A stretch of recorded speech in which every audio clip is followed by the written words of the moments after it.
What's up, everybody? So we're gonna kind of expand the topic on this channel a little bit and do a little versus, a little battle, shot for shot, blow for blow, however you want to frame it. Highly requested video, Fort Lauderdale versus Pompano Beach. Let's get it.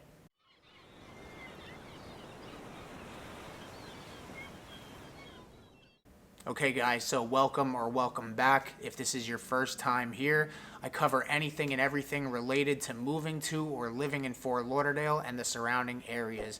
So make sure to subscribe down below. Also, if you don't know by now, I am a licensed broker in the state of Florida. So that number that's popping up right there, I do answer the calls, texts, and emails. If I don't, I will get right back to you. But if you're planning on relocating down to South Florida, or just have any questions in general, please reach out to me. Days, nights, or weekends, I'd love to hear from you. So like I mentioned, highly requested video. I'm getting comments on almost every video that I do, asking about Pompano Beach and Fort Lauderdale. A lot of you guys that reach out to me ask about the differences between the two cities. Most people, when they move down here and they're kind of stuck on this area, those are kind of the two cities that they're stuck between, because there's a lot of similarities, but there also is a lot of differences. So with that, let's get into it.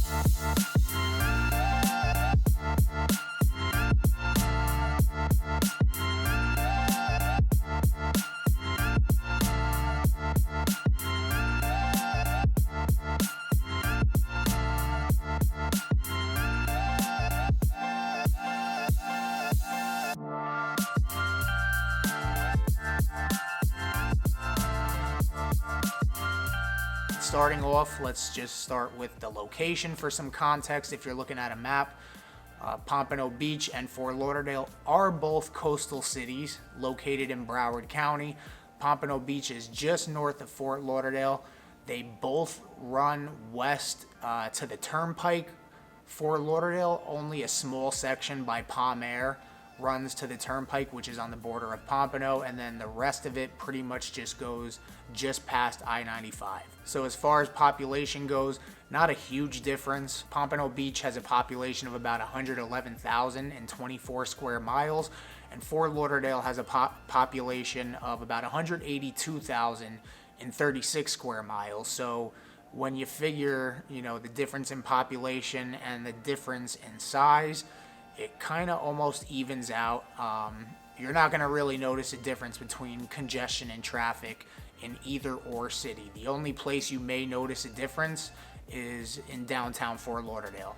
And like I mentioned, just the fact that these two cities are so close to each other, I mean, you can almost kind of combine them and make them just one big city. I always get the questions of the similarities and differences between the both. So let's start with some of the differences. So one of the main differences, things are a lot older in Pompano Beach. Even the homes, you're gonna see a lot of the ranch style, 1950s, 1960 houses on small lots, which you do also see in Fort Lauderdale, but you will see a lot more modern homes there. Even in the smaller neighborhoods, you see a lot more modern homes. Fort Lauderdale is just overall more of a developed city, even though it is still growing.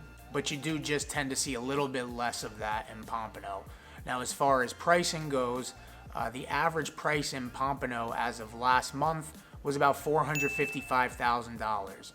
Now, the average price in Fort Lauderdale was about $822,000, and this is across all properties, so single family, condos, and townhomes. So as far as opportunity goes, there is a ton of opportunity in Pompano Beach as they are redeveloping the downtown area. They're just, they're adding a lot of retail and commercial space, hotels, residential units. They're just making it much more scenic and just nice looking. I mean, Pompano really doesn't have a downtown. I mean, technically it does, but you wouldn't know by driving through it.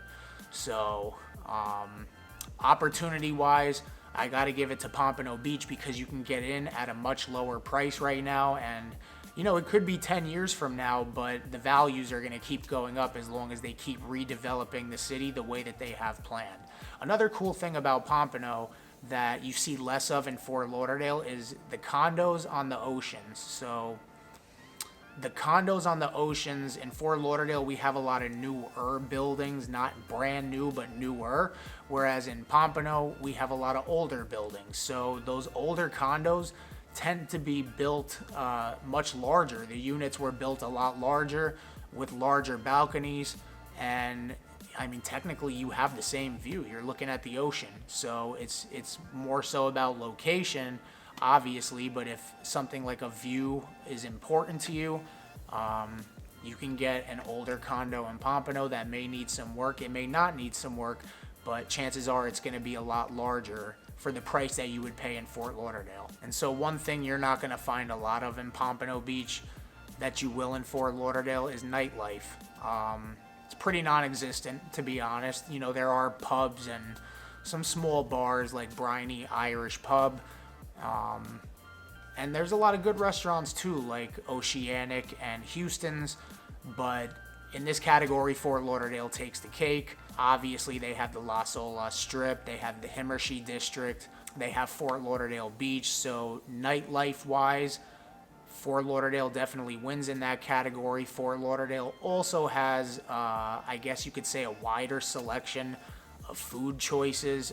It is a world-class destination, so I mean, it only makes sense that the food and the nightlife will be better in Fort Lauderdale. But the great thing is if you're in Pompano, you're only a 15-minute drive away. So unless you need to be right down the street from all these places, it's still a great option to live in Pompano.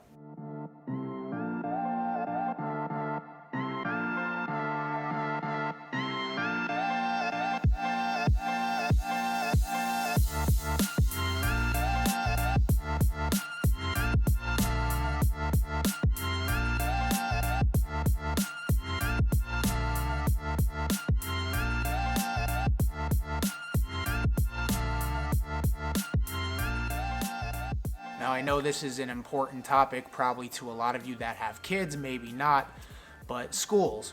So I still recommend you do your due diligence. I'll leave a couple links for some websites that you can do your research on schools.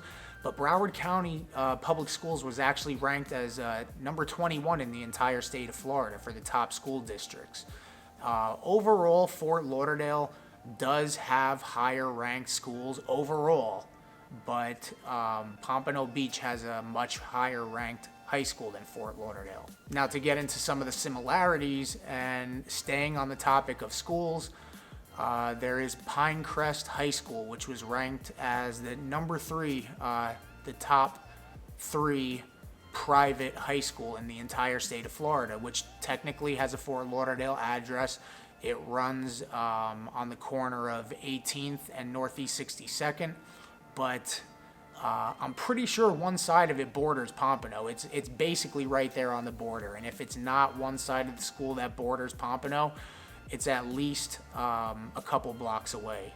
So there is that option as well. As far as the landscape goes, these cities pretty much look identical, except for the fact, like I said, Pompano's a little bit older.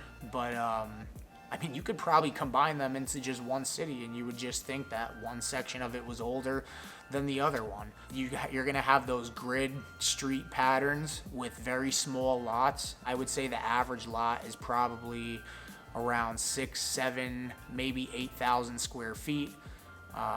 Even in these multi-million-dollar homes, obviously your lots are going to be a lot bigger, but you're on top of your neighbor, and that's just one of the downsides of living in these coastal cities in Florida. But even though it's a city, you still have that suburban feel. Both cities are still relaxed and laid back. They're not Miami, that's for sure. They're not Boca either. They're not that laid back, but they're somewhere in the middle of them. And they're also both heavily influenced on boating and fishing. So in Pompano, you have the Atlantic Beach Pier, and in Fort Lauderdale or Lauderdale by the Sea, you have the Anglin's Fishing Pier, which unfortunately was destroyed in one of the recent storms. But heavy influence on boating and fishing here. I've mentioned in previous videos they call Fort Lauderdale the Venice of America, and that's due to the 300 miles of inland waterways that run throughout the area. And when I say that, I'm not talking about Fort Lauderdale proper, just in the city. That's including Pompano. So anything water related, water sports, water taxi, you have in both these cities. And even though they're great retirement destinations, both of them, they also have a lot of, fun things to do for families. There's a lot of community centers, museums in both cities. They have, I think there's over 50 parks alone in Pompano. And then the events, when one city has an event going on, the other city usually has some type of similar event. So between the two, there's always something to do, and it's very good places for families and kids. So I really think no matter which town you choose, Fort Lauderdale, they're both great towns. There's more opportunity in Pompano if you want to get in now before all the redevelopment. You want to get in at a lower price and have the potential for your property value to go up higher. It could be 10 years from now. I don't know. But if that's something that you're interested in, Pompano may be a great place for you. If you're looking for that world-class destination of just having the restaurants, the nightlife, and really a very walkable city where you can be downtown or in Flagler Village, then Fort Lauderdale may be the place for you. But there's really only one way to find out, and that's this number that's popping up below. It's to call it. So make sure to give me a call, and I'd love to help you. Thank you for watching, and we'll see you on the next one.